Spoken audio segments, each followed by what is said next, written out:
आपका स्वागत है जीएस विज़न में। यदि आपने मेरे चैनल को सब्सक्राइब नहीं किया है तो पहले सब्सक्राइब ज़रूर करें और बेल बटन को दबाना ना भूलें।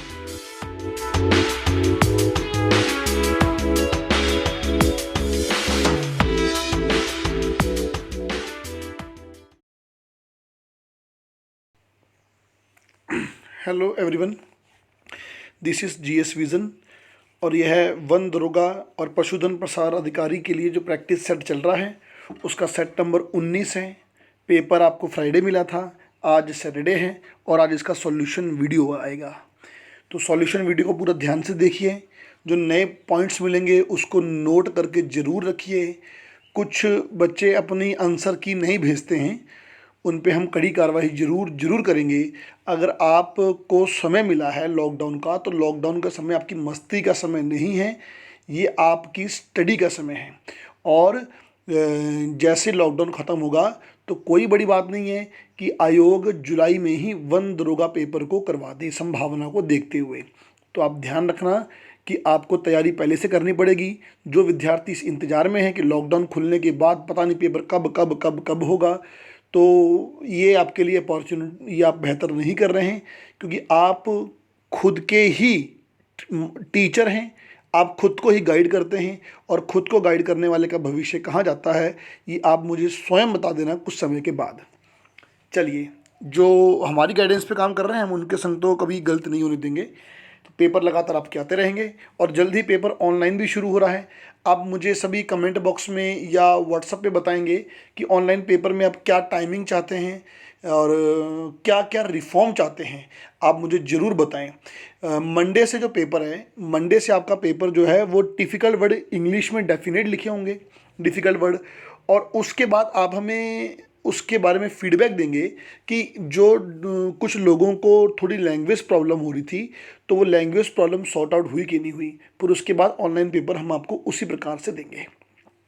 ठीक है, पहला प्रश्न है, उस कृषि को क्या कहा जाता है जिसमें कृषि पशुपालन दोनों एक संग किए जाते हैं? इसे बोलते हैं मिश्रित कृषि, यानी कि मिक्स फार्मिंग, ऑप्शन बी। देखिए, जब किसी एक निश्चित फार्म पर पशुपालन, मुर्गी पालन, मछली पालन, मधुमक्खी पालन और फसलें, है ना, यानी कि फसल उगाने के साथ इनमें से कुछ भी एक किया जाता है, चाहे वो पशुपालन हो, चाहे वो मुर्गी पालन हो, चाहे वो मछली पालन हो, चाहे वो मधुमक्खी पालन हो, तो उसे मिक्स फार्मिंग कहा जाता है। भारत में जेनेटिक रूप से परिवर्तित किस फसल को व्यापारिक उत्पादन के लिए अनुशासित किया गया है? तो आपको सभी को पता है बीटी कॉटन है, इनकी बीटी कपास। देखिए, बीटी जो कपास है, कपास के पौधे में को नुकसान पहुंचा रहा था एक कीट जिसका नाम था अमेरिकन वोल्वम। अमेरिकन वोल्वम इसको बहुत नुकसान पहुंचा रहा था। फिर कपास के पौधे को जेनेटिकली मॉडिफाई किया गया, जिसके अंतर्गत मिट्टी में पाए जाने वाले बैसिलस थ्यूरीजेंसिस नाम का एक बैक्टीरिया है, उसका क्राइजीन जो था वो कपास के प्लांट में डाला गया, जिसके बाद जो कपास का पौधा तैयार हुआ उसे बीटी कपास कहा जाता है। ये जो क्राइजीन है ये डेल्टा एंडोटॉक्सिन पैदा करता है, और डेल्टा एंडोटॉक्सिन पैदा होने की वजह से अमेरिकन वोल्वम इसके पास भी नहीं आता है। मुझे कमेंट बॉक्स में बताइए कि विश्व में कपास की व्यापारिक खेती की शुरुआत सबसे पहले कब हुई थी? विश्व में कपास की व्यापारिक खेती यानी कि कमर्शियल जो शुरुआत है वो सबसे पहले कब हुई थी? Question number 3, central sugar cane breeding institute कहाँ पर है? तो ये कोयम्बटूर में है, कोयम्बटूर तमिलनाडु में। और अगर आपसे पूछे कि Indian institute of sugar research कहाँ है, Indian institute of sugar research, तो वो आपका लखनऊ में है। तो जो ब्रीडिंग है शुगर केन ब्रीडिंग वो कोयम्बटूर में है, और Indian sugar cane research institute कहाँ पर है? तो वो जो है वो आपका लखनऊ में है। जरा कमेंट बॉक्स में बताइए, Uttarakhand sugar cane research institute कहाँ पर है? उत्तराखंड का कहाँ पर पाया जाता है? इनमें से मध्य प्रदेश में अफीम की खेती किस जिले में होती है? तो बड़ा फेमस है मंदसौर। मंदसौर जिला बहुत लंबे समय से फेमस है, मंदसौर में होती है। बीटी बीज का संबंध किससे है? तो बीटी का संबंध ही पूछ रहा है, तो बीटी जो है उसका संबंध किससे? कपास यानी कि कॉटन से है। बीटी से सवाल 2 आ चुके हैं, पहला वो था, अब दूसरा बीटी से, बीटी कॉटन। फिर इसके बाद मिर्च में चरचराहट यानी कि जो चिल ग्रीड का कारण क्या होता है, तो मिर्च में चरचराहट का कारण होता है कैप्सेसिन। ध्यान रखना, कैप्सेसिन होता है। और एक और ध्यान रखना, एक होता है कैप्सीथिन। देखिए, चिरचिराहट कैप्सेसिन की वजह से होती है। एक होता है कैप्सीथिन, कैप्सीथिन के कारण मिर्च का रंग लाल होता है। अगला है, क्षारीय मृदा में सुधार लाने के लिए उपयुक्त रसायन कौन सा है? तो जिप्सम है जी, जिप्सम इसके लिए बेटर है। क्षारीय मृदा में सोडियम कार्बोनेट और बाइकार्बोनेट की अधिकता होती है, तो इस कारण फसलों को नुकसान पहुंचता है, इसलिए जिप्सम प्रयोग करते हैं क्षारीय मृदा में सुधार लाने के लिए। क्षारीय मृदा को अल्काली सॉइल भी कहते हैं। क्वेश्चन नंबर 8, पारिस्थितिकी संतुलन यानी कि इकोलॉजिकल बैलेंस बनाए रखने के लिए भारत में वन क्षेत्र का अनुपात कितना होना चाहिए? सभी को पता है, बचपन से पढ़ा है, एनसीईआरटी में पढ़ा है, 33.3% ये होना चाहिए, 33.3, जबकि वर्तमान में लगभग 21 से 22% फॉरेस्ट कवर रीजन है इंडिया में। क्वेश्चन नंबर 9, भूमध्य रेखा इक्वेटर लाइन के पास कैसे बन पाए जाते हैं? मैंने आपको बताया था कि भूमध्य रेखा के आसपास सर्वाधिक गर्मी होती है। सर्वाधिक गर्मी की वजह से सर्वाधिक वहाँ पर वाष्पीकरण होता है यानी कि वेपराइजेशन होता है, और रोज शाम को 4 बजे 4 PM रेनफॉल होता है। तो इस रीजन को बोलते हैं उष्ण कटिबंधीय क्षेत्र यानी कि ट्रॉपिकल रीजन, और यहाँ पर पाए जाने वाले वनों को बोलते हैं उष्ण कटिबंधीय वन। दुनिया में सबसे मजबूत, सबसे लंबे और सबसे घने जो वन हैं वो उष्ण कटिबंधीय वन हैं, और यहीं पर दुनिया की सर्वाधिक जैव विविधता यानी कि बायोडाइवर्सिटी भी पाई जाती है। अगला है, जहाँ तक कृषि मंत्रालय के सरकारी वर्गीकरण का संबंध है, भारत में कितने जलवायवीय क्षेत्र हैं? जलवायवीय क्षेत्र क्या होता है? ऐसे क्षेत्र जो एक निश्चित समय सीमा के अंदर फसलों की किस्मों को बोने के लिए और जोतने के लिए उपयुक्त होते हैं, यानी कि जहाँ पर एक निश्चित समय में एक निश्चित सीमा में फसलें उगाई जाती हैं और काटी जाती हैं, उसको जलवायवीय क्षेत्र बोलते हैं। तो जी भारत में 127 है, 127 मोस्ट इंपोर्टेंट, नोट कर लेना है इसको आप। अगला है, निम्नलिखित में से पारिस्थितिकी विज्ञान केंद्र कहाँ है यानी कि इकोसिस्टम साइंस सेंटर कहाँ पर है? तो बेंगलुरु में है। बेंगलुरु, इंग्लिश में इसे बोलते हैं centre for ecological science, centre for ecosystem या इकोलॉजिकल साइंस, शॉर्ट में CES कहते हैं। निम्नलिखित में से कौन सा राज्य साइबेरियन सारस के लिए आदर्श प्राकृतिक निवास है? तो साइबेरियन सारस के लिए उत्तराखंड तो है ही है, लेकिन आदर्श प्राकृतिक जो निवास है वो राजस्थान को मानते हैं। राजस्थान में एक नेशनल पार्क है केवलादेव, केवलादेव नेशनल पार्क भरतपुर में है। साइबेरियन सारस यहाँ लंबे समय तक रहता है। साइबेरियन सारस की शॉर्ट में हिस्ट्री बताऊं तो साइबेरियन सारस साइबेरिया से आता है, साइबेरिया से मंगोलिया पहुंचता है चीन के ऊपर, फिर मंगोलिया से चीन तिब्बत आता है, तिब्बत से हिमालय पार करते हुए उत्तराखंड के नौकुचिया ताल में आपको मिलेगा, नौकुचिया ताल से वो राजस्थान के भरतपुर जाता है, उसके बाद वो साउथ अफ्रीका जाता है, और उसके बाद वापस जो है वो साइबेरिया चला जाता है। कौन सी मिट्टी गेहूं के लिए सर्वाधिक प्रसिद्ध है? दोमट मिट्टी प्रसिद्ध है, जिसको लॉमी सॉइल भी कहते हैं। दोमट मिट्टी गेहूं के लिए सर्वाधिक प्रसिद्ध है। जरा मुझे कमेंट बॉक्स में बताइए कि कपास के लिए उपयुक्त मिट्टी कौन सी है, चाय के लिए उपयुक्त मिट्टी कौन सी है।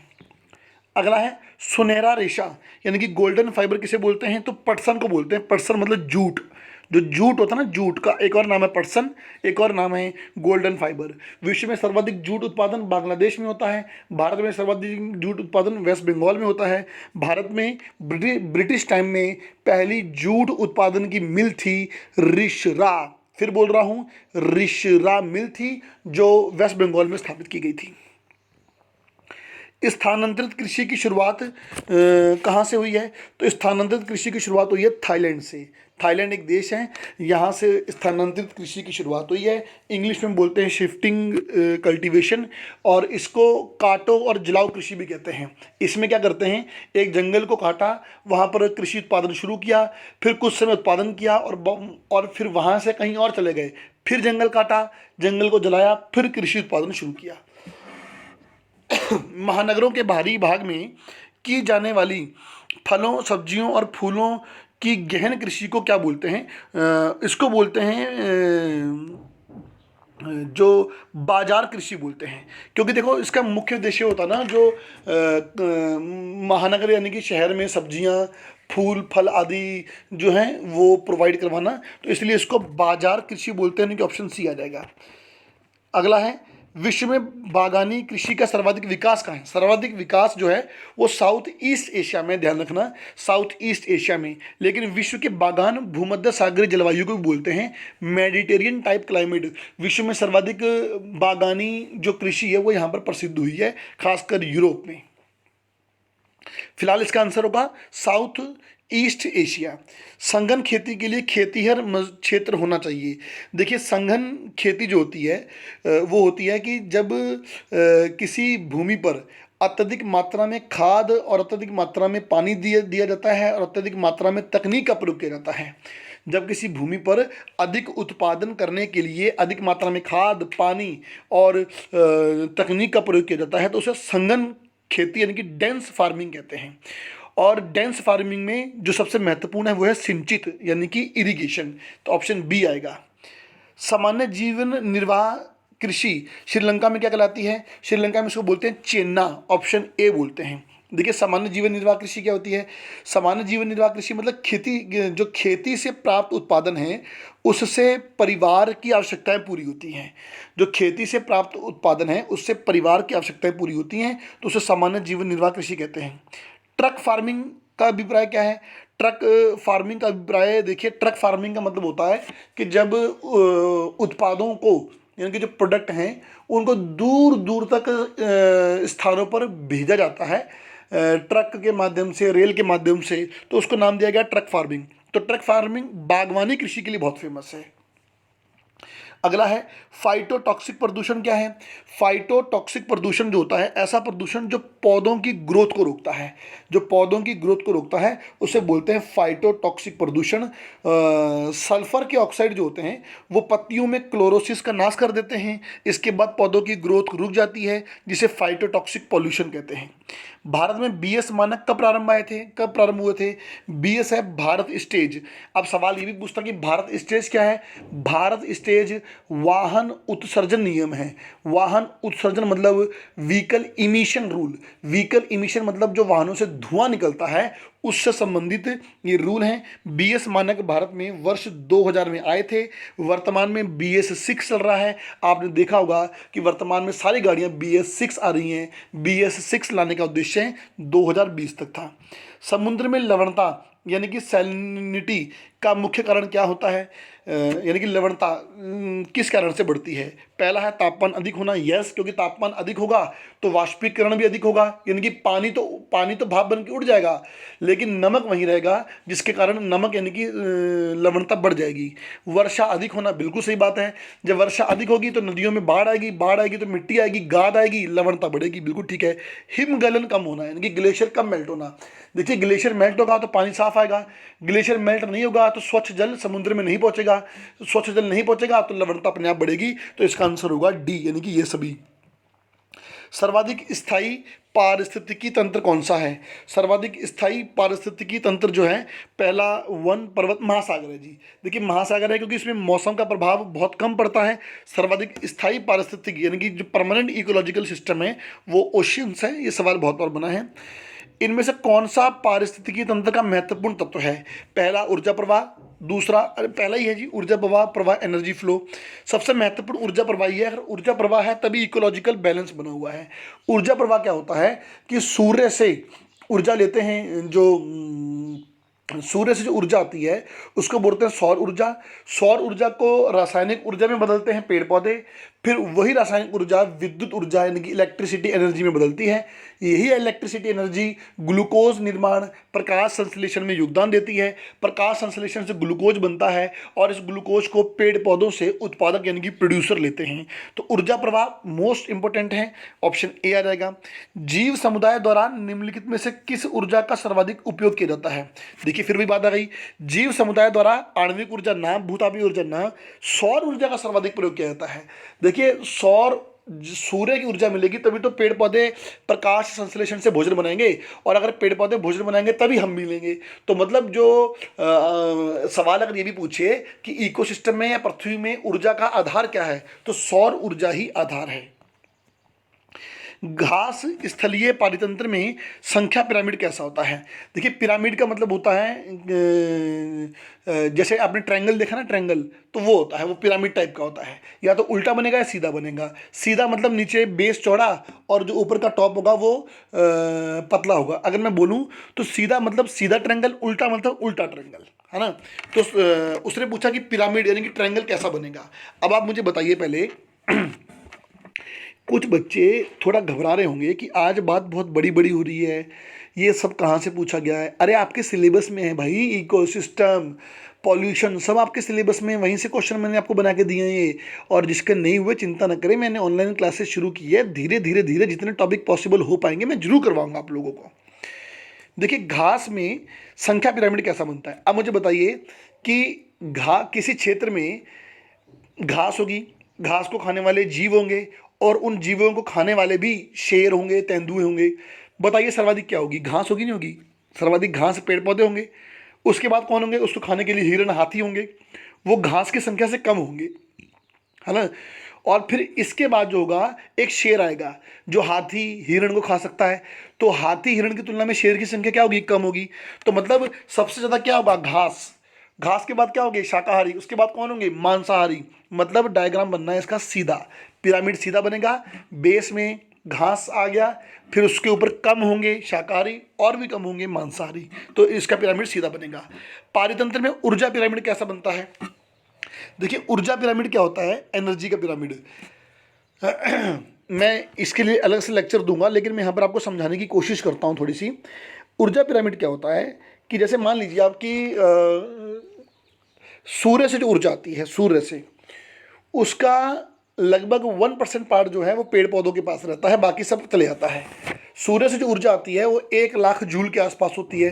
तो 1% होगा 1,000 जूल, यानी कि जो पेड़ पौधों को जो ऊर्जा मिलेगी ना सूर्य से, वो 1,000 जूल होगी। 1,000 जूल, 1,000 जूल पेड़ पौधों के पास है। अब पेड़ पौधे क्या करते हैं? इसका 90% अपने श्वसन और उपापचय यानी कि मेटाबॉलिज्म के लिए यूज़ करते हैं। 90% पेड़ पौधे अपनी ग्रोथ के लिए यूज़ कर लेते हैं। 10% उसको मिलेगा जो पेड़ पौधों को खाएगा, पेड़ पौधों को खाएगा। तो यानी कि 90% यूज़ कर लिया, 10% शाकाहारियों को मिलेगा। तो यानी कि 1,000 जूल था, तो शाकाहारियों को कितना मिला? 100 जूल मिला, 100 जूल। फिर उसके बाद शाकाहारी को कौन खाएंगे? मांसाहारी। शाकाहारी के पास 1,000 जूल था ना, तो शाकाहारी भी 90% अपने ग्रोथ के लिए यूज़ करेगा और 10% वो मांसाहारी को देगा। तो मतलब मांसाहारी के पास कितना गया? 10 जूल गया। तो पेड़ पौधों के पास कितना आया था? 1,000 जूल, जिसे बोलते हैं GPP, ग्रॉस प्राइमरी प्रोडक्ट। और शाकाहारी के पास कितना आया था? 100 जूल, जिसको बोलते हैं NPP, नेट प्राइमरी प्रोडक्ट। और उसके बाद मांसाहारी के पास कितना गया? 10 जूल, जिसे बोलते हैं नेट प्रोडक्ट यानी कि NP बोलते हैं। तो देखिए, अब इस पिरामिड के बेस में कौन आएंगे? पिरामिड के बेस में आएंगे पेड़ पौधे। तो पेड़ पौधों के पास सर्वाधिक ऊर्जा है, तो यानी कि इनका जो डायग्राम बनेगा वो काफ़ी लंबा चौड़ा बनेगा। और शाकाहारी के पास इनसे कम है, तो यानी कि शाकाहारियों वाला डायग्राम पेड़ पौधों की तुलना में पतला और छोटा बनेगा। मांसाहारी का और छोटा बनेगा। तो ये पिरामिड कैसा बना? सीधा पिरामिड बना यहाँ पर। अगला प्रश्न है, कौन सा प्राथमिक प्रदूषक है? कौन सा? देखिए, प्राथमिक प्रदूषक क्या होते हैं? ऐसे प्रदूषक जो अपने उद्गम स्थान से उत्सर्जित होते हैं। मतलब ऐसे प्रदूषक जो सीधा अपने ओरिजिन रिसोर्स से ओरिजिन होके वायुमंडल को प्रदूषित करते हैं, उसको प्राथमिक प्रदूषण कहते हैं। जैसे कि सल्फर ऑक्साइड, जैसे कि कार्बन मोनोऑक्साइड, जैसे कि नाइट्रोजन ऑक्साइड, तो डी आएगा। उपरोक्त तो सभी होता है। अच्छा, सेकेंडरी कौन से होते हैं? जो द्वितीयक प्रदूषक हैं। द्वितीयक प्रदूषक वो होते हैं जो वायुमंडल में प्रवेश कर प्राथमिक प्रदूषकों द्वारा वायुमंडल में प्रवेश करके प्राथमिक प्रदूषकों से रासायनिक क्रिया करते हैं और फिर वायु प्रदूषण करते हैं। मतलब प्राथमिक प्रदूषक वो थे जो सीधा जहाँ से ओरिजिन हुए सीधा वायुमंडल पहुँचे और वायुमंडल को प्रदूषित किया। सेकेंडरी वो होंगे जो सीधा वायुमंडल को प्रदूषित नहीं करते, वो पहले प्राथमिक प्रदूषक से रिएक्शन यानी कि क्रिया करते हैं, उसके बाद जो है इसको प्रदूषित करते हैं। अगला है ओजोन। कैसा प्रदूषक है? वही बात, ओजोन सीधा वायुमंडल को प्रदूषित करता है, तो प्राथमिक प्रदूषक है, ए आएगा। जो स्वचालित वाहन है वहाँ से कौन सा टॉक्सिक धातु प्रदूषक है? लेड है जी, लेड। देखो लेड क्या है, क्या होता है कि जो गाड़ियाँ होती हैं ना हमारी, इन गाड़ियों में के जो पेट्रोल होता है इसमें लेड मिलाया जाता है। लेड इसलिए मिलाते हैं ताकि गाड़ी की ऑक्टेन वैल्यू मिल सके। ऑक्टेन वैल्यू मतलब गाड़ी की लाइफ बन सके। लेकिन जब ये लेड पेट्रोल के संग जलता है ना, तो लेड धुएं के संग बाहर आता है वायुमंडल में, और जैसे लेड वायुमंडल में आता है तो वायुमंडल में ऑक्सीजन है, तो लेड और ऑक्सीजन मिलकर बनाता है लेड ऑक्साइड। Lead oxide. अब यही लेड ऑक्साइड सांस के माध्यम से हमारे शरीर के अंदर जाता है। जब लेड ऑक्साइड हमारे शरीर के अंदर जाएगा तो ये इसकी वजह से चक्कर आना, सर दर्द होना, बीमार हो जाना, कुछ ऐसी बीमारियां हो जाती हैं। ज़्यादा से ज़्यादा क्या होगा कि लेड के यूज़ से आपको ब्रेन हैमरेज तक हो जाता है, ब्रेन हैमरेज। जब इस बात का पता चला तो प्रयास ये किया गया कि लेड का अल्टरनेट निकालते हैं। लेड का अल्टरनेट खोजने के लिए गए तो सबसे बेहतर अल्टरनेट मिला बेंजीन। बेंजीन यानी कि लेड के स्थान पर डाला गया बेंजीन। बेंजीन के जलने से आपको ऐसी कोई समस्या नहीं हुई। परंतु बेंजीन जब वायुमंडल में आता है तो सांस के माध्यम से उसके पार्टिकल हमारी बॉडी में पहुंचते हैं। हमारी बॉडी में पहुंचकर बेंजीन बनाता है ल्यूकेमिया यानी कि ब्लड कैंसर। तो पेट्रोल जब गाड़ी का जलता है, धुआं बाहर आता है, तो या तो उसमें लेड होता है, वो भी टॉक्सिन है, या बेंजीन होता है, वो भी टॉक्सिन है। 32, वातावरण में सर्वाधिक प्रदूषण करने वाली गैस कौन सी है? कार्बन मोनोऑक्साइड है, ऑप्शन में नहीं है। फिर सल्फर ऑक्साइड है, ऑप्शन में नहीं है। फिर नाइट्रोजन ऑक्साइड है, ऑप्शन में नहीं है। उसके बाद मीथेन है, तो मीथेन को हम टिक करेंगे।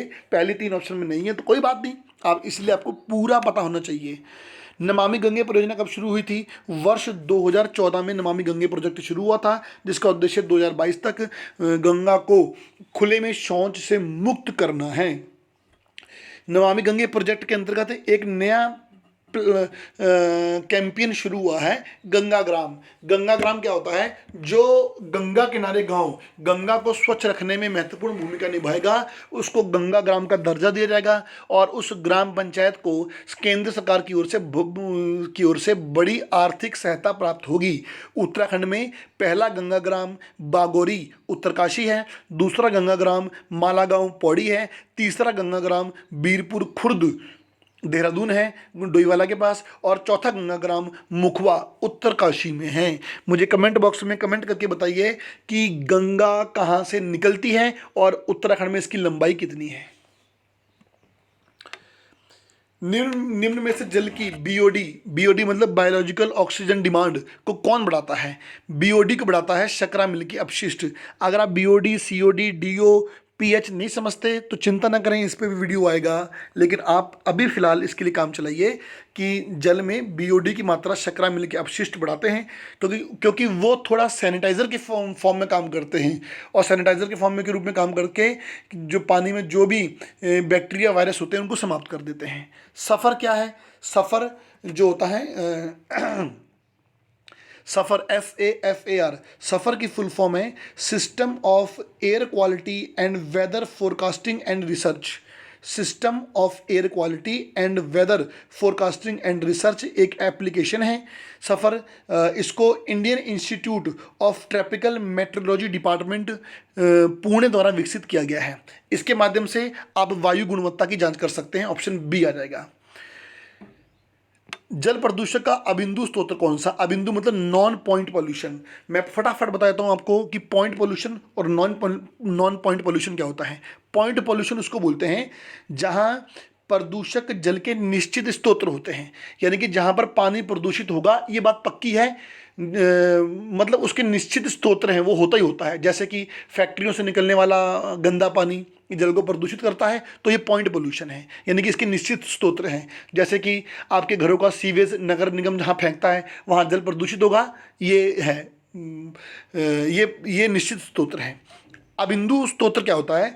जहाँ पर जल प्रदूषक के निश्चित स्रोत नहीं होते हैं, यानी कि जहाँ पर जल प्रदूषण कभी कभार होता है। जैसे कि कृषि में जब आप केमिकल यूज़ करते हैं तो वो केमिकल बह के नदी नालों में आते हैं, तो वो अबिंदु स्रोत हुआ। जैसे कि वर्षा का जल भर जाना अबिंदु स्रोत हुआ।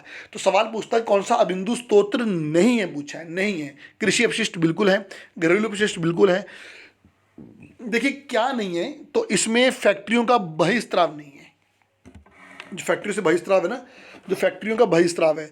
औद्योगिक अपशिष्ट भी देखो ना, औद्योगिक अपशिष्ट कहाँ फेंकोगे ये डिसाइड नहीं है ना, तो ये निश्चित नहीं है। लेकिन फैक्ट्रियों का जो बहिस्राव, जो फैक्ट्रियों से जो स्त्राव यानी कि जो बाहर निकालते हैं गंदा पानी वगैरह, उसका एक निश्चित होता है भाई, वो नहीं स्टॉक कर सकते। तो ये है आपका बिंदु स्त्रोत्र।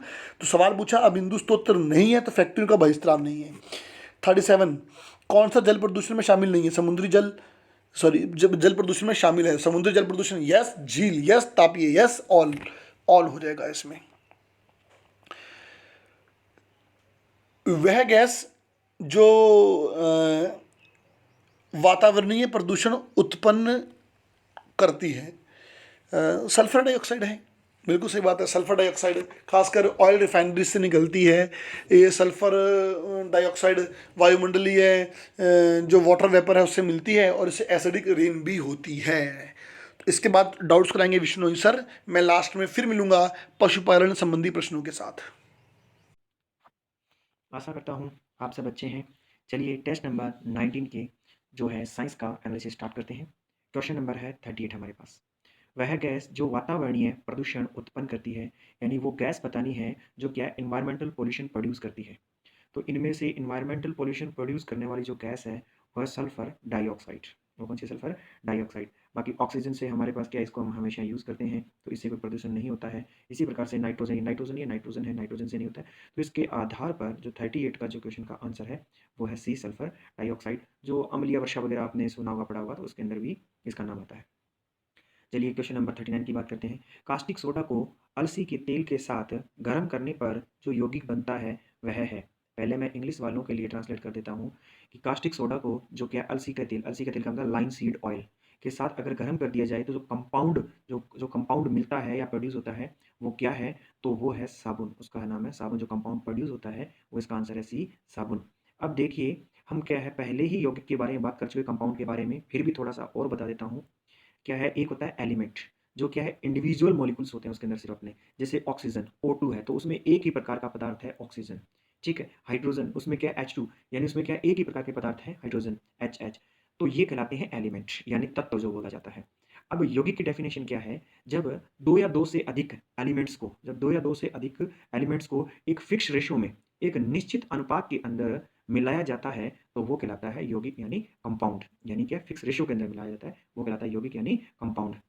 और एक तीसरा नाम होता है मिक्सचर। देखो, एक हमने बात कर ली तत्व एलिमेंट, दूसरा हमने बात कर ली यौगिक कंपाउंड, और तीसरा होता है मिक्सचर यानी मिश्रण जो होता है। उसमें क्या है? दो या दो से अधिक तत्व यानी एलिमेंट या कंपाउंड यानी यौगिक को किसी अनिश्चित अनुपात में मिलाया जाए तो वो क्या कहलाता है? मिक्सचर या मिश्रण होता है, उसे ये कहते हैं। तो हमें क्या कंपाउंड फाइंड करना है। तो मैंने आपको यौगिक की डेफिनेशन फिर से बता दी है। 38 का आंसर है सी। आगे 40 नंबर क्वेश्चन है। जल का शुद्धतम रूप है, जल का शुद्धतम रूप है यानी जो वाटर है वो सबसे ज्यादा शुद्ध किस रूप में है? तो इसका आंसर रहेगा डी ऑप्शन, अशुद्ध जल, यानी distilled water, DISTILLED, distilled water. अब देखिए प्यारे बच्चों, जो जल का शुद्धतम रूप है वो क्या है? अशुद्ध जल, डिस्टिल्ड वाटर है। अब ये कैसे बनाया जाता है? ये क्या होता है? पानी को गर्म करके जब उसकी भाप बन जाती है, जब पानी को गर्म करते हैं, जब वेपर बन जाते हैं, उन वेपर को इकट्ठा करके और उन्हें वापस पानी में कन्वर्ट कर देना, वाटर में कन्वर्ट कर देना, वो डिस्टिल्ड वाटर होता है। तो एक चीज का ध्यान रखें, यह जल का शुद्धतम रूप तो है, परंतु इसका प्रयोग पीने के लिए नहीं किया जाता। क्यों नहीं किया जाता? क्योंकि ऐसा करने से, इस क्रिया से गुजारने से, इसके अंदर जो मिनरल्स होते हैं, जो खनिज लवण होते हैं, तो वो क्या है? समाप्त हो जाते हैं। तो इसीलिए क्या है, इसके अंदर कोई इस प्रकार के मिनरल्स नहीं बचते हैं, तो ये पीने के लिए फायदेमंद नहीं है। परंतु इसका प्रयोग मेडिकल लाइन में किया जाता है, डॉक्टर्स वगैरह यूज करते हैं इसका। ठीक है। तो 40 का आंसर है डी। 41, क्लोरोमाइसिटिन क्या है? तो देखिए प्यारे बच्चों, क्लोरोमाइसिटिन एक एंटीबायोटिक है। ये क्या है? एक एंटीबायोटिक है। 42 नंबर क्वेश्चन, निम्न में से रासायनिक यौगिक है, यानी इनमें से कौन सा केमिकल कंपाउंड है? तो कंपाउंड की डेफिनेशन अभी हम पढ़ चुके हैं कि जो दो या दो से अधिक एलिमेंट एक फिक्स रेशो के अंदर, एक निश्चित अनुपात के अंदर मिलते हैं तो वो क्या होता है? वो कहलाता है कंपाउंड या यौगिक कहलाता है। देखिए ए ऑप्शन नहीं होगा इसका आंसर। ए गलत क्यों है? एयर, एयर के अंदर कोई भी सभी गैसेस जो है किसी फिक्स रेशो के अंदर नहीं मिली हुई है। अब देखो, कहीं पॉल्यूशन ज्यादा है, कार्बन डाइऑक्साइड ज्यादा हो जाएगी वहां पर, कहीं पॉल्यूशन कम है वहां पे कम हो जाएगी। तो इस प्रकार से एयर को हम इसमें नहीं लाते हैं। ऑक्सीजन, ऑक्सीजन तो O प्लस O O2, यानी ये तो दो एलिमेंट से मिलकर के बना हुआ है। ये तो एलिमेंट, ये खुद ही एलिमेंट के रूप में हो गया।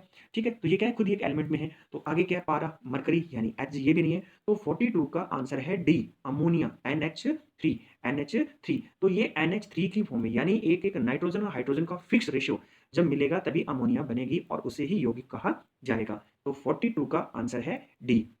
आगे 43 नंबर क्वेश्चन पे हम बात कर रहे हैं। यहाँ लिखा हुआ है सूची 1 सूची 2, इसमें लिखा हुआ है विटामिन। इनमें से देखिए विटामिन के साथ अगर हम मैच करेंगे तो ये है पायरोडॉक्सिन।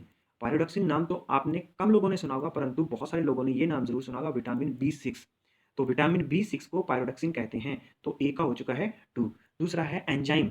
अगर हम बात करें एंजाइम की तो एक एंजाइम है पेप्सिन। एंजाइम कौन सा है? पेप्सिन। ये कहाँ पाया जाता है या कहाँ से रिलीज होता है? तो इसकी बात अगर हम करें तो देखिए प्यारे बच्चों, अमाशय यानी स्टमक। स्टमक के अंदर एक होती है गैस्ट्रिक ग्लैंड यानी जठर ग्रंथि। उस जठर ग्रंथि से जठर रस स्रावित होता है यानी गैस्ट्रिक जूस रिलीज होता है। तो उसमें क्या है? पेप्सिनोजेन यानी पेप्सिन, लाइपेज, रेनिन, ये एंजाइम उस जूस में उपस्थित होते हैं। तो पेप्सिन का कार्य जो होता है ये प्रोटीन का ब्रेक डाउन करना है और उसे डाइजेस्ट करने का काम होता है। तो एंजाइम कौन सा? बी का हो गया 1। आगे सी लिखा है हार्मोन। तो हार्मोन है प्रोजेस्टेरोन। ये प्रोजेस्टेरोन है, प्रोजेस्टेरोन फीमेल हार्मोन है ये। आगे लिखा है डी लिखा है प्रोटीन। तो प्रोटीन क्या बचा? डी का क्या बचा? 3 यानी कैरेटीन। तो ये देखिए प्यारे बच्चों, जो कैरेटीन प्रोटीन होता है इससे हमारे बाल, नाखून, पशुओं के सींग और पक्षियों के पंजे, पशुओं के खुर, जो पाँव के नाखून वगैरह होते हैं, ये सब चीज़ें इससे कैरेटीन नामक प्रोटीन से बनी होती है। तो इसके आधार पर 43 का देखा जाए तो यानी ए का 2, बी का 1, सी का 4 और डी का 3। तो इसके आधार पर इसका आंसर बनता है आंसर नंबर बी। 43 का है बी। आगे आता है 44। तो देखिए प्यारे बच्चों, पहले इस क्वेश्चन को थोड़ा सा समझ लीजिए। ये कथन वाला क्वेश्चन जो है इसके अंदर, इसमें क्या है, ये एक स्टेटमेंट गिवन है, नीचे रीजन दिया है। तो सबसे पहले हम इंडिविजुअल इंडिविजुअल बातें पढ़ेंगे कि स्टेटमेंट है वो सही है या नहीं है, बिल्कुल नेचुरल है या नहीं है, रीजन है, जो रीजन है वो जेन्युइन है या नहीं है। उसके बाद हम बताएंगे कि जो ऊपर स्टेटमेंट है उसका इस रीजन से कोई रिलेशन है या नहीं, या कारण यही है या कुछ और है। अगर यही कारण है तो वो उसकी एक्सप्लेनेशन देगा, और अगर यही कारण नहीं है तो एक्सप्लेनेशन नहीं देगा। अब देखिए स्टेटमेंट, यूरिया उर्वरक के रूप में बहुतायता के रूप में प्रयोग की जाती है। तो जो यूरिया है वो क्या है? कल्टीवेशन वगैरह के लिए, फर्टिलाइजेशन के लिए। तो किसान वगैरह के खेत में इसका बहुत अच्छे तरीके से यूज़ करता है। तो ये बात सही है, खेतों में यूरिया का बहुत अधिक प्रयोग किया जाता है। कारण, यूरिया कार्बनिक यौगिक है, कार्बनिक यौगिक है। देखिए ये कारण तो सही है, कारण सही है क्योंकि यूरिया क्या है? कार्बनिक यौगिक है। हाँ, यूरिया कार्बनिक यौगिक है, परंतु देखिए प्यारे बच्चों, इसके कार्बनिक यौगिक होने के कारण ही यूज नहीं किया जा रहा है वो उर्वरक के रूप में, यानी सिर्फ और सिर्फ कार्बनिक यौगिक है, इसी के आधार पर कोई चीज नहीं है। आपने देखा होगा सल्फर वाली चीजें भी खेती में यूज की जाती है। तो ये क्या है? अगर 44 का आंसर देखा जाए तो हमारा आंसर है सी, यानी ए और आर दोनों सही है, अपनी अपनी जगह दोनों सही है। परंतु जो आर है वो ए का मेन रीजन नहीं है। उसका कारण ये नहीं है कि इसमें कार्बनिक यौगिक है यूरिया में, इसीलिए यूरिया को उर्वरक के रूप में यूज किया जा रहा है। तो यहां देखा जाए तो 44 का आंसर है सी, यानी आर है ये व्याख्या नहीं करता है ए की। आगे हम बात कर रहे हैं 45 में। 45 नंबर क्वेश्चन, सुक्रोज स्वाद में मीठा होता है। हाँ जी, सुक्रोज स्वाद में मीठा होता है क्योंकि जो सुगर केन यानी जो गन्ना होता है उसमें सुक्रोज ही पाया जाता है, और गन्ना क्या होता है? मीठा होता है। ठीक है, सुक्रोज स्वाद में मीठा होता है, स्टेटमेंट तो सही है। रीजन देखिए क्या है, और इसमें क्या रीजन में क्या होता है? सुक्रोज जैविक तंत्र में एंजाइम इन्वर्ट्स के द्वारा ग्लूकोज तथा फ्रक्टोज में परिवर्तित होता है। बिल्कुल सही है। सुक्रोज जो क्या है, जो क्या है, जितने भी ऑर्गेनिजम्स हैं उनकी बॉडी सिस्टम के अंदर जो भी डाइजेस्टिव सिस्टम वगैरह है, तो इनके अंदर जो एंजाइम्स होते हैं, तो सुक्रोज क्या होता है? ग्लूकोज प्लस फ्रक्टोज में कन्वर्ट होता है। देखो अगर मैं आपको बात बताऊं तो ये न्यूट्रिशन में आता है, ये बात है। और न्यूट्रिशन में हम लोग पढ़ते हैं कार्बोहाइड्रेट्स। कार्बोहाइड्रेट्स को क्या? सैकेराइड्स भी बोलते हैं। तो मोनोसैकेराइड्स, डाइसैकेराइड, पॉलीसैकेराइड होते हैं। तो देखिए जो ग्लूकोज, फ्रक्टोज, लैक्टोज होते हैं ये क्या होते हैं? मोनोसैकेराइड्स होते हैं, और इन्हीं से क्या डाइसैकेराइड्स बनते हैं। तो सुक्रोज क्या है? डाइसैकेराइड है। ये किस किस से मिलकर के बना है? ग्लूकोज प्लस में फ्रक्टोज से। बिल्कुल सही है, कोई दिक्कत नहीं, ग्लूकोज प्लस फ्रक्टोज से मिलकर बना है। तो अगर सुक्रोज ग्लूकोज प्लस फ्रक्टोज से मिलकर बना है तो टूटेगा तो वापस किस में टूटेगा? एंजाइम वगैरह भी क्या करेंगे? ग्लूकोज प्लस फ्रक्टोज में तोड़ देंगे इसे वापस। इनसे जुड़ के बना है तो टूटने पे भी इन्हीं में डिवाइड होगा। ठीक है, परंतु इसके मीठे होने का कारण ये नहीं है, परंतु इसके मीठे होने का कारण ये नहीं है। ठीक है, सुक्रोज शुगर कैन मीन, तो कहने का मतलब है इसमें स्टेटमेंट भी सही है, रीजन भी सही है, बट एक्सप्लेनेशन इसकी नहीं दे रहा है। तो 45 के इसके आधार पर देखेंगे तो 45 का डी आंसर होगा। दोनों ए तथा आर सही, आर कथन की व्याख्या नहीं करता है। आगे 46 नंबर क्वेश्चन की बात कर रहे हैं। प्रकाश रासायनिक स्मॉग का उत्पादक है, उत्पाद है जी, इनमें से बताना है हमारे पास कौन सा है। तो 46 है प्रॉक्सी एसिटिल नाइट्रेट और ओजोन, जो ये क्या है? प्रकाश रासायनिक स्मोक के उत्पादक है। तो 46 का इसके आधार पर क्या होता है? 1 और 3 के आधार पर आंसर है डी। आगे 47 नंबर क्वेश्चन में हम बात कर रहे हैं, यही हमारे पास सूची नंबर 1, सूची नंबर 2 आ रखा है। अब यहाँ पर क्या है, जो सूची नंबर 1 में कुछ विधियां दी गई है, कुछ प्रोसेस दिए गए, कुछ क्रिया दी गई है, और ये किस में यूज होती है आगे सूची नंबर 2 में दिया गया है। अगर 47 के अंदर देखें तो हमारे पास यहाँ पर जो है दिया गया है, यहाँ पर दे रखा है, ये क्रैंकिंग है। ये क्या? क्रैंकिंग। जो क्रैंकिंग है इसका प्रयोग किसमें किया जाता है? पेट्रोलियम के अंदर। जो पेट्रोलियम है इसको अलग अलग सेपरेट करने के लिए किसका? रैंकिंग में इसमें विधि का प्रयोग किया जाता है। दूसरा बी है प्रगलन विधि। तो परगलन को इंग्लिश में बोलते हैं स्मेल्टिंग, क्रैकिंग को क्रैकिंग बोलते हैं, परगलन को इंग्लिश में बोलते हैं स्मेल्टिंग, SMELTING स्मेल्टिंग। अब इसमें क्या होता है प्यारे बच्चों, इसमें क्या है पहले मैं हिंदी वालों को बताऊं, जो अयस्क होता है से क्या धातु बनाने के काम आते हैं, यानी ओर टू मेटल कन्वर्ट करने के काम आता है। अब ये बात समझ नहीं आई अभी, तो अब मैं आपको बोलता हूँ सीधी भाषा में, जब क्या है पूरा का पूरा ये क्या मेटल वगैरह क्या है गंध के अंदर धसा रहता है, तो निकाल करके उस पूरे गंध में से क्या है इस मेटल को अलग करने की क्रिया, यानी इस धातु को अलग करने की जो क्रिया होती है वो होती है परगलन यानी स्मेल्टिंग होती है। तो बी का हो गया यहाँ पर, अगर हम मेटल की बात करें तो कौन सा कॉपर का, तो बी का आ गया 3, यानी ए का आ गया 2, बी का आ गया 3। आगे है हाइड्रोजनीकरण। तो हाइड्रोजनीकरण की अगर हम बात करें तो देखिए प्यारे बच्चों, इसमें होता है क्या हाइड्रोजनीकरण में, तो ये क्या है हमारे पास खाद्य वसा जो घी वगैरह बनाने के काम आती है, यानी वनस्पति तेल के साथ में हाइड्रोजन मिला करके किसकी किसकी उपस्थिति के अंदर, निकल की प्रेजेंस के अंदर अगर इसमें रिएक्शन करवाते हैं तो क्या बनता है, वनस्पति घी बनता है। तो यानी ये क्रिया पूरी पूरी क्रिया क्या कहलाएगी, हाइड्रोजनीकरण कहलाएगी। फिर से रिपीट कर देता हूँ, वनस्पति तेल में जब क्या है हाइड्रोजन मिलाई जाती है और उसे क्या है निकल की प्रेजेंस में, निकल यहाँ पर क्या करेगा, निकल यहाँ पर 473 केल्विन टेम्परेचर पर निकल क्या एज ए कैटालिस्ट वर्क करेगा और वो इसको किस में कन्वर्ट कर देगा, वनस्पति घी में। तो ये इस प्रकार की जो क्रिया होती है वो क्रिया हाइड्रोजनीकरण कहलाती है। और एक इसका दूसरा तरीका अगर इसमें और इसकी डेफिनेशन देना चाहें तो जो अनसैचुरेटेड जो फैट होता है उसको सैचुरेटेड फॉर्म में कन्वर्ट कर देती है, स्तृप्त वसा को स्त्रिप्त वसा के अंदर कन्वर्ट कर देती है। हाइड्रोजनीकरण का खाद्य वसा में यूज किया जाता है। डी ऑप्शन है वॉल्कनीकरण। देखिए वल्कनाइजेशन जो होता है, वल्कनीकरण है ये एक्चुअल में इसका नाम, तो वल्कनाइजेशन है, इसमें क्या होता है प्यारे बच्चों, जो नेचुरल रबड़ होता है उसके अंदर लचीलापन कम होता है। तो जब उस नेचुरल रबड़ के अंदर सल्फर को मिला करके गर्म किया जाता है तो रबड़ के अंदर फ्लेक्सिबिलिटी या लचीलापन अधिक आ जाता है या बढ़ जाता है। तो इस क्रिया को क्या कहते हैं, वल्कनाइजेशन या वल्कनीकरण कहते हैं। तो इस चीज का ध्यान रखिए। तो ये किसकी जुड़ी, वल्कनीकरण किससे जुड़ा है, रबड़ से। तो इस आधार पर 47 का आंसर बनता है बी। आगे हम बात कर रहे हैं 48, वही हमारे पास स्टेटमेंट एंड रीजन वाले आ चुके हैं। बड़े शीत ग्रह यानी कोल्ड स्टोरेज प्लांट्स जो हैं प्रशीतक के रूप में यानी ठंडे करने के रेफ्रिजरेशन के रूप में अमोनिया का प्रयोग करते हैं, जबकि घरेलू प्रशीतक क्लोरोफ्लोरोकार्बन का प्रयोग करते हैं।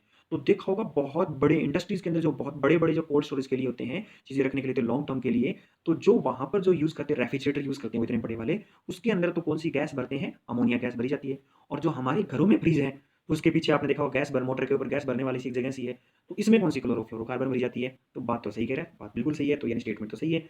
आगे यहाँ पर रीजन, अमोनिया को लो प्रेशर पर और नॉर्मल टेम्परेचर पर क्या किया जाता है उसे द्रवित यानी क्या लिक्विड फॉर्म में किया जा सकता है, ये भी कारण सही है। तो इसका कारण ये भी सही है हमारे पास। तो अब देखिए ए और आर दोनों सही है यहाँ पर। तो और ये यहाँ एक चीज और देखिए, जो ये आर है वो ए का क्या है, कारण भी बन रहा है इसी कारण, ठीक है, यहाँ द्रवित करके रखनी पड़ती है। तो 48 का ए आंसर है, 48 का है ए आंसर, दोनों ए आर सही और आर कथन ए की सही व्याख्या है। अब क्या मानव गुर्दे में पथरी का निर्माण होता है, तो जो मानव की जो किडनी है उसके अंदर जो स्टोन बनती है उसे क्या बोलते हैं, कैल्शियम ऑक्सिलेट। किससे बनती है, कैल्शियम ऑक्सिलेट से बनती है, कैल्शियम ऑक्सिलेट से उसे क्या बोलते हैं, कैल्शियम ऑक्सिलेट बोलते हैं। तो 49 का आंसर क्या है, ये है। अब 50, निम्न में कौन सा सुमेलित नहीं है, यानी इनमें से कौन सा है जो मिला हुआ नहीं है। नॉट जहाज के चाल की माप बताने का काम आता है, बिल्कुल सही है। नॉटिकल मील नौ संचालन में प्रयुक्त दूरी की इकाई है, ये भी सही है। आप कमेंट बॉक्स में नॉटिकल मील की वैल्यू लिखेंगे। एंगस्ट्रॉम प्रकाश की तरंग दैर्ध्य की इकाई है, बिल्कुल सही है, 10 की पावर -10 मीटर, ठीक है। प्रकाश वर्ष यानी लाइट ईयर ये समय की इकाई नहीं है, दूरी मापने की इकाई है। जो लाइट ईयर होती है वो दूरी मापने की इकाई होती है और इसका मान होता है 9.46 इंटू 10 की पावर 12 किलोमीटर, या किलोमीटर ना लिखा हो तो ये ऐसे होगा 9.46 इंटू 10 की पावर 15 मीटर। अगर 10 की पावर 15 लगी हो तो मीटर लगाना है और 12 लगी हो तो किलोमीटर लगाना है। ये किसकी है, वैल्यू है लाइट ईयर की। और लाइट ईयर होता क्या है, जो लाइट है 3 इंटू 10 की पावर 8 मीटर पर सेकंड की रफ्तार से जो चल रही है, तो ये इस रफ्तार से चलते चलते एक वर्ष में कितनी दूरी, कितना डिस्टेंस ट्रेवल कर लेगी, उसे ही लाइट ईयर कहा जाता है, उसे ही क्या है, लाइट ईयर कहा जाता है। तो आंसर क्या है 50 का डी। 51 हमें बताना है इनको क्या है, मैच करना है 51 में, सूची नंबर 1 सूची नंबर 2 को। एनीमोमीटर, एनीमोमीटर क्या होता है, वायु का वेग मापने का, एयर की वेलोसिटी फाइंड करने के काम आता है। सिस्मोग्राफ ये किसका, भूकंप मापने के काम आता है। बैरोग्राफ ये क्या है, वायुमंडलीय दाब मापने के काम आता है। हाइग्रोमीटर ये क्या है, ह्यूमिडिटी या आर्द्रता मापने के काम आती है। तो 51 का इसके आधार पर जो हमारे पास क्या है, ए का 3, बी का 1, सी का 2 और डी का 4, इसके आधार पर 51 का ऑप्शन डी आंसर है, ठीक है जी। आगे हम बात कर रहे हैं यहाँ पर 52 नंबर क्वेश्चन, इनमें से कौन सा सुमेलित नहीं है, इनमें से कौन सा मैच नहीं करता है वो बताना हमें। तो 52 के अंदर हमारे पास अगर देखा जाए, मैनोमीटर दाब मापने के लिए, दाब से जुड़ा हुआ है। कार्बोरेटर आंतरिक दहन इंजन के लिए ये क्या कार्बोरेटर वगैरह बोलते हैं ना कि गाड़ी में कार्बोरेटर खराब हो गया, ये सब यूज़ होता है। कार्डियोग्राफ तो कार्डियोलॉजी, तो कार्डियो जुड़ा हुआ हृदय से है तो हृदय गति के लिए है, ठीक है। सिस्मोमीटर का प्रयोग पृष्ठ तल की वक्रता के लिए नहीं होता है। सिस्मोमीटर वही है भूकंप मापी, जो सिस्मोग्राफ ऊपर पड़ा है उसको सिस्मोमीटर में बोल दिया जाए। तो ये जुड़ा किससे, अर्थक्वेक से जुड़ा हुआ है। तो हमारे पास 52 का आंसर भी क्या रहेगा, डी रहेगा। 53 झूठ का पता लगाने वाला यंत्र किस नाम से जाना जाता है। तो झूठ बोलते हैं तो उसका पता लगाने वाला यंत्र जो किस नाम से जाना जाता है, तो प्यारे बच्चों इसका ऑप्शन आंसर है ए। 53 का ए आंसर है, पॉलीग्राम के द्वारा। अब क्या कुछ चीजें जो दूसरे वाले हैं उनके बारे में बात कर लेते हैं। यहाँ लिखा हुआ है एक पायरोमीटर। तो पायरोमीटर क्या होता है, किसी सरफेस का टेम्परेचर को मेजर करने के लिए, टेम्परेचर का पता लगाने के लिए यूज किया जाता है। तो इससे आजकल आप इस प्रकार से इसको देखते होंगे कि जो कोविड-19 चल रहा है, तो उसके लिए क्या एक मशीन से क्या टेम्परेचर मापते हैं, इस प्रकार से लाइट से जला करके, बंदूक से लेके गन से लेके बैठे होते हैं, तो वो पायरोमीटर है। वो क्या है, पायरोमीटर है। अब इसको याद रखना हमेशा के लिए। अब एक है गायरोस्कोप। तो देखिए पेरेंट्स, गायरोस्कोप क्या है, किसी वस्तु, कोई भी ऑब्जेक्ट है उसका कोणीय स्थिति या उसका एंगल, यानी उसका एंगल ज्ञात करने के लिए यूज किया जाता है गायरोस्कोप का। और चौथा लिखा है काइमोग्राफ। काइमोग्राफ क्या है, जो आर्टरी है उसके अंदर ब्लड प्रेशर यानी धमनी के रक्तचाप का पता लगाने के लिए इसका यूज किया जाता है काइमोग्राफ का। तो 53 का आंसर हो गया ए। आगे 54 है, हर्ट्ज क्या मापने की यूनिट है, तो 54 का आंसर है ए। हर्ट्ज फ्रीक्वेंसी फाइंड करने के लिए होती है, तो वेव की फ्रीक्वेंसी फाइंड करने के लिए यूज की जाती है, यानी तरंगों की आवर्ती के लिए यूज की जाती है। तो यानी ऑप्शन हो गया ए इसका आंसर है 54 का। 55 एक्सरे की खोज किसने की, तो एक्सरे की खोज हम पिछले 3-4 सेट के अंदर देखते आ रहे हैं। ये क्वेश्चन हमारे पास कभी एक्सरे कहा जाता है, कभी गामा रे कहा जाता है, कभी आपने देखा होगा कि इंफ्रारेड रे कहा जाता है, आवर्त किरणों का। तो ये जरूर हमें हर जगह मिलते रहते हैं। तो एक्सरे की खोज रॉयटजन ने की है और बैकरल की आप लोगों को बता रखा है, तो इस चीज का ध्यान रखिए। तो 55 का आंसर है B for ball. B for ball, 55 का आंसर है बी फॉर बॉल। आगे 56 प्रकाश वर्ष होता है, अभी हम बात करके आए हैं प्रकाश वर्ष होता है, यानी इसका आंसर 56 का आंसर हमारे पास सी है। प्रकाश द्वारा एक वर्ष में चली गई दूरी क्या प्रकाश वर्ष कहलाती है। 57 पारसेक। पारसेक क्या है, पारसेक मात्रक है दूरी मापने का। तो ये लाइट ईयर से ही बड़ा होता है। ये क्या है, लाइट ईयर से ही बड़ा होता है। तो मैंने एक आपसे पीछे पूछा था, परंतु दो ही विद्यार्थियों ने बताया और किसी ने नहीं बताया पारसेक की वैल्यू। तो देखिए कुछ पुराने क्वेश्चन जो पूछे होते हैं उनको आगे वाले टेस्ट पेपर में डाल दिए जाते हैं, क्योंकि मेरे कुछ नालायक प्यारे विद्यार्थी हैं जो क्या इनके जवाब देना पसंद नहीं करते या खोजना भी पसंद नहीं करते हैं। परंतु कहीं ना कहीं हमें अध्यापक होने के नाते जितना ज़्यादा करवा सकें करवाने की कोशिश करेंगे। तो पारसेक क्या है, दूरी मापने का मात्रक है। और एक पारसेक की जो वैल्यू होती है वो 3.26 लाइट ईयर के बराबर होती है। एक पारसेक बराबर 3.26 लाइट ईयर होता है, एक पारसेक के बराबर ये वैल्यू होती है। और लाइट ईयर के हम आगे पीछे कर चुके हैं कि 9.46 इंटू 10⁻12 किलोमीटर, और अगर मीटर में लिखना है तो 10⁻15 यूज करेंगे। दूध के घनत्व को किसके द्वारा मापा जाता है, यानी मिल्क की जो डेंसिटी है वो किसके द्वारा मेजर की जाती है। तो देखिए प्यारे बच्चों, जहां लैक्टो वर्ड लिखा जाए तो ये लैक्टो वर्ड टोटली दूध से जुड़ा हुआ रहता है। चाहे दूध से दही में कन्वर्ट करना है, चाहे दूध के बारे में ज्ञान लेना है, तो जो लैक्टो वर्ड है जो ये क्या मिल्क से जुड़ा है, तो लैक्टोमीटर इसका आंसर रहेगा 58 का ए। तो अब हमारे पास यहाँ हाइड्रोमीटर है। ये क्वेश्चन मैंने 55 नंबर क्वेश्चन था, अगर किसी को याद हो, सेट नंबर 14 के अंदर 55 नंबर क्वेश्चन था। उसके अंदर मैंने पूछा था कि रिलेटिव डेंसिटी मापने के लिए कौन से इंस्ट्रूमेंट का यूज किया जाता है। तो दो प्यारे विद्यार्थियों ने बताया, वो बहुत ही अच्छे विद्यार्थी हैं, उन्होंने इस क्वेश्चन का जवाब दिया। Set number practice set number 14 के नीचे लिखा है, तो उस क्वेश्चन का बहुत कम लोगों ने जवाब दिया, यानी नए के बराबर जवाब दिया, इसलिए इसको यहाँ डालना पड़ा दोबारा से क्वेश्चन को। तो हाइड्रोमीटर जो है रिलेटिव डेंसिटी फाइंड करने के काम आता है। अब बैरोमीटर तो ये आज ही हम करके आए हैं वायु दाब मंडल के लिए। हाइग्रोमीटर, तो हाइग्रोमीटर जो ये ह्यूमिडिटी मेजर करने के काम आता है। हाइग्रोमीटर ह्यूमिडिटी मेजर करने के काम आता है। तो 56 का वैसे आंसर हमारे पास क्या है, ए। तो देखिए प्यारे बच्चों, इन क्वेश्चनों को जो बीच में कुछ ऑप्शंस रह जाते हैं, या कई बार ऐसा होता है कि किसी क्वेश्चन का सिर्फ आंसर बता करके आगे कर दिया जाता है, तो इसके पीछे ये मेन मुद्दा ये होता है कि ये अपने आप में टॉपिक एक बहुत बड़ा होता है। अगर इसको हम वैसे छेड़ना शुरू करें तो इसको इस तरीके से नहीं पढ़ाया जा सकता। इसके लिए बहुत सारे बेस बनाने के लिए फेस टू फेस मीटिंग होनी, ये चीज़ें ज़रूरी होती है। ठीक है, तो कृपया आप ऐसा नहीं सोचें कि सर बीच बीच में कुछ क्वेश्चन स्किप कर देते हैं, वो कहीं ना कहीं उनके पीछे कारण होता है। ठीक है, तो पढ़िए, धन्यवाद। Welcome back again. अब अगले जो प्रश्न है वो पशुपालन से संबंधित है। पहला प्रश्न है, गाय के बछड़े के जन्म के दौरान सबसे पहले कौन सा भाग बाहर निकलता है, तो टांगे निकलती है, ध्यान रखना सी, हमेशा टांगे निकलती हैं पहले। अगला है, सांस का जो सांड है इसका ग्रह औसत कितने वर्ग फीट में होता है, तो औसत 150 वर्ग फीट में होता है। ये भी बात ध्यान रखना, जो साइंटिफिक है वो 150 वर्ग फीट में होता है। विश्व में सर्वाधिक कौन सा पशु पाया जाता है, तो गाय पाई जाती है, सर्वाधिक पशु गाय है, क्योंकि गाय उष्ण कटिबंधीय, शीतोष्ण कटिबंधीय, शीत कटिबंधीय है, यानी कि ट्रॉपिकल, टेम्परेट और कोल्ड जोन हर जगह आपको गाय मिलेगी। ठीक है जी। लेकिन आप मुझे कमेंट बॉक्स में बताइए कि विश्व में सर्वाधिक गाय किस देश में है। गाय की किस नस्ल, कौन सी नस्ल सर्वाधिक सुंदर और आकर्षक होती है? तो गाय की सर्वाधिक सुंदर और आकर्षक नस्ल है आयरशायर। आयरशायर स्कॉटलैंड की गाय की एक नस्ल है। क्वेश्चन नंबर 63, भारत में गाय की कुल मान्य प्राप्त कितनी नस्लें हैं? तो भारत में गाय की कुल मान्य प्राप्त 28 नस्लें हैं। कभी कभार 30 भी दिखाता है, लेकिन 28 मान्य प्राप्त नस्लें हैं, 28। उसके बाद भारत में बकरी की कितनी नस्लें पाई जाती हैं? तो बकरी की जो कुल नस्लें हैं वो 34 पाई जाती हैं। अब आप सोच रहे होंगे कि ये नस्लें कैसे डिसाइड होती हैं। देखिए, इन नस्लों के बारे को इन नस्लों को रेटिफाई करेगा NBAGR, national bureau of animal genetic resource. ये इन नस्लों को रेटिफाई करता है। तो भारत में जो कुल बकरी की नस्लें पाई जाती हैं वो हैं 34, यानी कि 34 हैं। इसके बाद मांस के लिए बकरी की सर्वाधिक उपयुक्त नस्ल कौन सी है? तो जो मांस के लिए बकरी की सर्वाधिक उपयुक्त नस्ल है वो है सिरोही, यानी कि ऑप्शन ए आ जाएगा। सिरोही नस्ल सर्वाधिक उपयुक्त होती है। और सिरोही नस्ल बिना चराए पालने के लिए भी प्रसिद्ध है, और सिरोही नस्ल बांधकर पालने के लिए भी प्रसिद्ध है। अगला है, परजीवियों का म्यूजियम किसे बोलते हैं? तो परजीवियों का म्यूजियम बोलते हैं भेड़ को। भेड़ यानी कि पैरासाइट म्यूजियम किसे बोलते हैं? भेड़ को, क्योंकि इसमें अनेक प्रकार के परजीवी आपको मिल जाएंगे। भेड़ की सबसे ऊंची नस्ल कौन सी है? नेल्लोर है। नेल्लोर सबसे ऊंची नस्ल है। डार्किंग मुर्गी कहाँ की है? अमेरिका की है, यानी कि ऑप्शन सी आ जाएगा। इसके बाद असील का वार्षिक अंडा उत्पादन कितना होता है? असील भारतीय मुर्गी है, इसका वार्षिक अंडा उत्पादन 60 होता है।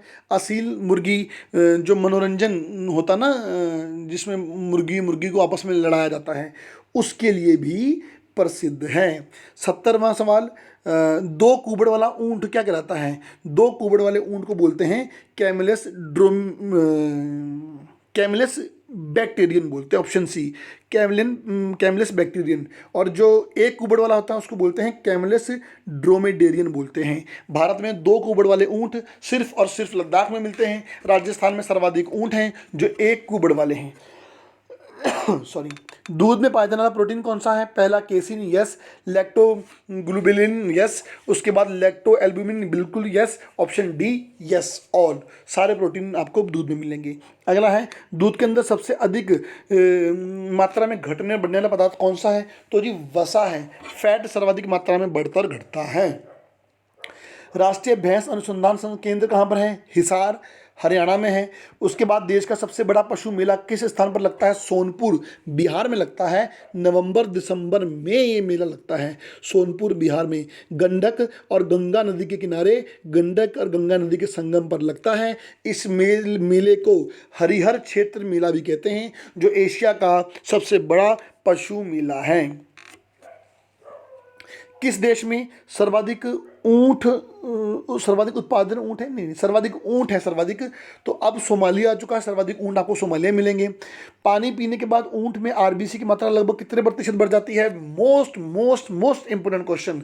पानी पीने के बाद ऊंट में आरबीसी की मात्रा 240% बढ़ती है। ध्यान रखना, शेष पशुओं में 130% बढ़ती है, 130%, लेकिन ऊंट में 240% तक बढ़ जाती है। ऊंट एक बार में 130 से 150 लीटर तक पानी पी लेता है, और ऊंट 7 दिन तक बगैर पानी पिए रह सकता है। आर्टिफिशियल इंसेमिनेशन के लिए नर के वीर्य को किस तापमान पर रखा जाता है? -190 डिग्री सेल्सियस, -196 डिग्री सेल्सियस। मैंने इस पर वीडियो जारी कर दिया था। वो वीडियो पर आप लोगों ने बहुत अच्छे अच्छे रिव्यू भी दिए हैं। जिसने नहीं देखा, इस वीडियो को जाके देखिए। मैंने पूरा बताया कि आर्टिफिशियल इंसेमिनेशन क्या होगा। फिर मैंने ये भी बताया था कि -196 डिग्री सेल्सियस टेम्परेचर को तरल नाइट्रोजन या तरल अमोनिया से कंट्रोल करते हैं। इस प्रोसेस को क्रायोप्रिजर्वेशन भी कहते हैं। 78, पशुओं में एंथ्रेक्स रोग सर्वाधिक भारत में किसको हानि पहुंचाता है? तो भेड़ को सर्वाधिक पहुंचाता है, भेड़। और आपको पता होगा कि एंथ्रेक्स रोग एक ऐसा रोग है जो पशुओं से मानव में भी आ जाता है। दूध का हिमांक बिंदु कितना होता है? हिमांक मतलब फ्रीजिंग पॉइंट। माइनस 52 से 56 होता है, तो ऑप्शन में 52 है। 52 इज़ अ बेटर। उत्तराखंड में भेड़ पालन कब और कहाँ से शुरू हुआ था? 1939 टिहरी से शुरू होता है, उत्तराखंड सरकार ऐसा मानती है। आपकी किताबें क्या मानती है, मुझे उससे मतलब नहीं है। उत्तराखंड पशुपालन विभाग ये मानता है कि जो उत्तराखंड में भेड़ पालन है वो 1939 टिहरी से शुरू होता है। वीडियो कैसा लगा कमेंट बॉक्स में ज़रूर बताएं। आपके हितों को देखते हुए आपके लिए वीडियोस हम लाते रहेंगे। जल्द ही प्रैक्टिस सेट ऑनलाइन होंगे और इसके साथ आपकी ऑनलाइन क्लासेस पशुपालन पे चलती रहेंगी। आप अपना बहुत बहुत सारा ध्यान रखें। Thank you very much.